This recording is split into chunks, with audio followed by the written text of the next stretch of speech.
સુરત શહેરમાં દશામાના ભક્તો દ્વારા મોટી સંખ્યામાં પ્રતિમાઓનું સ્થાપન કરવામાં આવતું હોય છે। આ 7 દિવસ દરમિયાન મહિલાઓ ખાસ કરીને વ્રતનું આયોજન કરતી હોય છે। ગણપતિની જેમ દશામાની પણ સ્થાપના કરવામાં આવે છે અને ત્યારબાદ વિસર્જનની પ્રક્રિયા પણ કરવામાં આવે છે। હાલ કોર્પોરેશન દ્વારા વિસર્જનને લઈને તૈયારીઓ શરૂ કરી દેવામાં આવી છે। શહેરભરમાં ભક્તો દ્વારા દશામાની તારીખ 27 જુલાઈથી સ્થાપના કરવામાં આવી છે।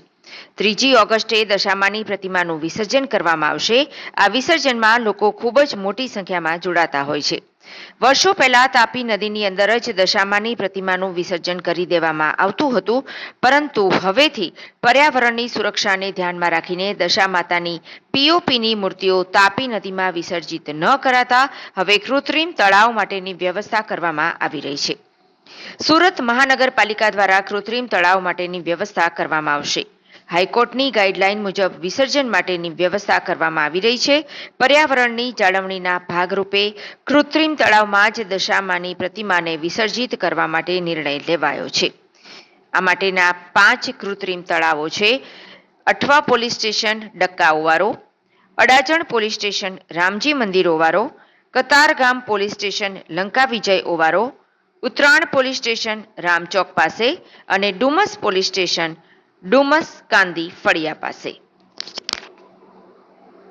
તમે જોઈ શકો છો, રામજી ઓવર બનીને તૈયાર છે। લાઇટ, રામજી ઓવરાનું પાણી ભરવાની પ્રક્રિયા હોય કે પછી સ્ટેજ બનાવવાની પ્રક્રિયા હોય, પૂરું રામજી ઓવરાની વેસ્ટ ઝોનની રામજી ઓવરની પ્રક્રિયા ટોટલી પૂરી થઈ છે। કોર્પોરેશને કઈ જગ્યા પર કૃત્રિમ તળાવ બનાવ્યા છે અને દશામામાં વિસર્જન માટેના ભક્તોને શું સંદેશ આપશે? આપણે સુરત મહાનગર કોર્પોરેશન દ્વારા કુલ 5 ઓવારા બનાવ્યા છે। એક આપણે ઉત્તરાણ વરાછા ઝોન, કતારગામ, લંકા ઓવારો, અઠવામાં 2 ઓવારો છે, આપણે કાંડી ફર્યું અને ઉમરા પોલીસ સ્ટેશનની બાજુમાં વેસ્ટ ઝોનમાં આજે અહીંયા ઉભા છે રામજી ઓવારો। વર્ષો જૂનો આપણે ગણપતિનો ફ્રી વિસર્જન છે રામજી ઓવારો। કઈ જાતનો રૂટ છે, શું છે? આપણે જનરલી દશામાના વિસર્જન માટે રાંડેર ઝોનમાં મેઇન રૂટ રાખ્યા છે કે ત્યાં પોલીસ જવાનોની આપણે વ્યવસ્થા કરી છે।